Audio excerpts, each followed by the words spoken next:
வணக்கம் நண்பர்களே. திருவண்ணாமலைக்கு பெருமை இங்கு அண்ணாமலையார் ஆலயம் என்பது போல, இங்கே ஒரு ரமணாசுரம் என்பது ஒரு அடையாளமாக இருப்பது போல, திருவண்ணாமலையின் இன்னொரு மிகப்பெரிய அடையாளம் பெருங்கவிஞர் பெரும்புலவர் அருணகிரிநாதர் அவர்கள். பல்வேறு சொந்தங்களில் உலகத்தில் எந்த புலவனும் பாட முடியாத அளவிற்கு மெட்டுகளை அமைத்து பல்வேறு மொழி ஆளுமைகளை கையாண்டு மிகச்சிறந்த பாடல்களை புனைந்தவர் அருணகிரிநாதர். அருணகிரிநாதரை போன்று ஒரு புலவர் மீண்டும் பிறப்பது என்பது வாய்ப்பே இல்லை என்று சொல்லலாம். அப்படிப்பட்ட அருணகிரிநாதருக்கு திருவண்ணாமலையிலே ஒரு ஆலயம் அமைந்திருக்குது. உலகிலேயே முதலாக அருணகிரிநாதருக்கு அமைந்திருக்கிற ஆலயம் இது என்று நாம் பெருமையோடு கூறிக்கொள்ளலாம். இந்த மண்ணினுடைய இன்னொரு அடையாளம் அது. அதே போல் இந்த ஆலயத்தை மிகச்சிறப்பாக செய்வதற்கு ஆலயத்துறையைச் சேர்ந்தவர்கள் மிகச்சிறப்பான முறையில் இங்கே அதற்கான கலை மண்டபம் ஒன்றையும் அமைத்து வருகிறார்கள்.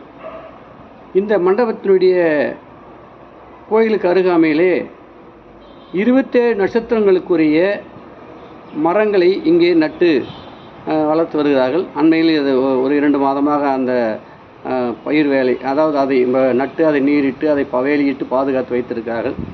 ஒவ்வொரு நட்சத்திரத்திற்கும் ஒரு மரம் அடையாளமாக சொல்லப்படுகிறது. அதனால் அந்தந்த நட்சத்திரத்துக்கு உரிய 27 வகையான மரங்களை ஒரே இடத்திலேயே 10 அடி இடைவெளி விட்டு அழகாக நட்டு பராமரித்து வருகிறார்கள். அந்த பட்டியலை இப்போது தான் நீங்கள் இந்த காணொலியில் காண்கிறீர்கள்.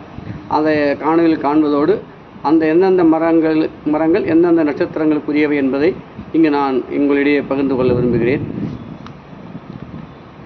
நட்சத்திரத்தின் பெயரையும் மரத்தின் பெயரையும் தொடர்ச்சியாக சொல்கிறேன். அப்படியே நீங்கள் அதை கவனித்து புரிந்து கொள்வீர்கள் என்று அன்போடு கேட்டுக்கொள்கிறேன். அஸ்வினி எட்டி மரம், பரணி நெல்லி மரம், கார்த்திகை அத்தி மரம், ரோகிணி நாவல் மரம், மிருகசீரிசம் கருங்காலி மரம், திருவாதிரை செங்கருங்காலி மரம், புனர்பூசம் மூங்கில், பூசம் அரச மரம், ஆயில்யம் புன்னை மரம், மகம் ஆலமரம், பூரம் பலாசு, உத்திரம் அரளி, அஸ்தம் அத்திமரம், சித்திரை வில்வ மரம், சுவாதி நீர்மருது, விசாகம் விளாமரம், அனுஷம் மகிழமரம், கேட்டை பிராய், அந்த மரத்தினுடைய பெயர் பிராய் என்றொரு மரம், பிராய் அவருடைய பெயர். மூலம் நட்சத்திரத்திற்கு மாமரம், பூராடம் வஞ்சி, உத்திராடம் பலாமரம், திருவோணம் எருக்கு, அவிட்டம் வன்னி மரம், சதயம் கடம்பு மரம், பூரட்டாதி தேமா, உத்திரட்டாதி வேம்பு, ரேவதி இலுப்பை. ஆக இந்த அஸ்வினி பரணி கார்த்திகை ரோகிணி மிருகசீரிசம் திருவாதிரை புனர்பூசம் பூசம் ஆயில்யம் மகம் பூரம் உத்திரம் அஸ்தம் சித்திரை சுவாதி விசாகம் அனுஷம் கேட்டை மூலம் பூராடம் உத்திராடம் திருவோணம் அவிட்டம் சதயம் பூரட்டாதி உத்திரட்டாதி ரேவதி ஆகிய 27 நட்சத்திரங்களுக்கு அழகாக இங்கே எட்டி நெல்லி அத்தி நாவல் கருங்காலி செங்கருங்காலி மூங்கில் அரசு புன்னை ஆல் பலாசு அரளி அத்தி வில்வம் நீர்மருது விழா மகிழம் பிராய் மா வஞ்சி பலா எருக்கு வன்னி கடம்பு தேமா வேம்பு இலுப்பை என 27 மரங்களை இங்கே 27 தாவர வகைகளை இங்கே நட்டு வளர்த்திருக்கிறார்கள். இந்த ஆலயம் அந்த ஆலயத்தினுடைய பெரிய அழகை கூட்டும். இப்போது இது சிறிய அளவில் இருந்தாலும் கூட இன்னும் இது நன்கு வளர்க்கப்பட்ட பிறகு ஒரு 2-3 ஆண்டுகள் போக போக இது பார்ப்பதற்கு மிக அழகாகவும் ஒரே இடத்தில் 27 மரங்களை பார்க்கக்கூடிய ஒரு வாய்ப்பும் நமக்கு ஏற்படுத்தி கொடுக்கிறது. இதில் பல்வேறு மரங்களை பல இடங்களில் பார்த்துருக்க மாட்டார்கள். நமக்கு தெரிந்ததெல்லாம் ஒரு 10-20 மரங்கள் தான்.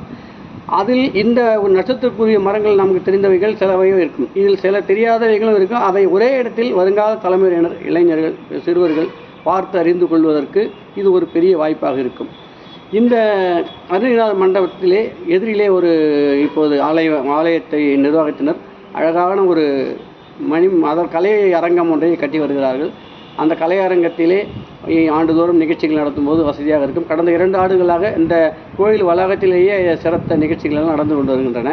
இனி இந்த கோயிலுக்கென அதிகமான கூட்டம் வருவதும் பக்தர்கள் வருவதுமாக இருப்பதால் கலையரங்கம் ஒன்று தனியாக அமைக்க வேண்டும் என்று இந்து அறநிலையத்துறை நிர்வாகம் முடிவு செய்து இப்போது அந்த பணிகளும் இங்கே நடைபெற்று வருகின்றது. தற்போது அதற்கான பில்லர் என்று சொல்லக்கூடிய தூண்கள் எல்லாம் வைக்கப்பட்டிருக்கின்றன. இன்னும் ஒரு 6 மாதத்திற்குள் முழுமையான ஒரு கலையரங்கை இங்கே நாம் பார்க்க முடியும்.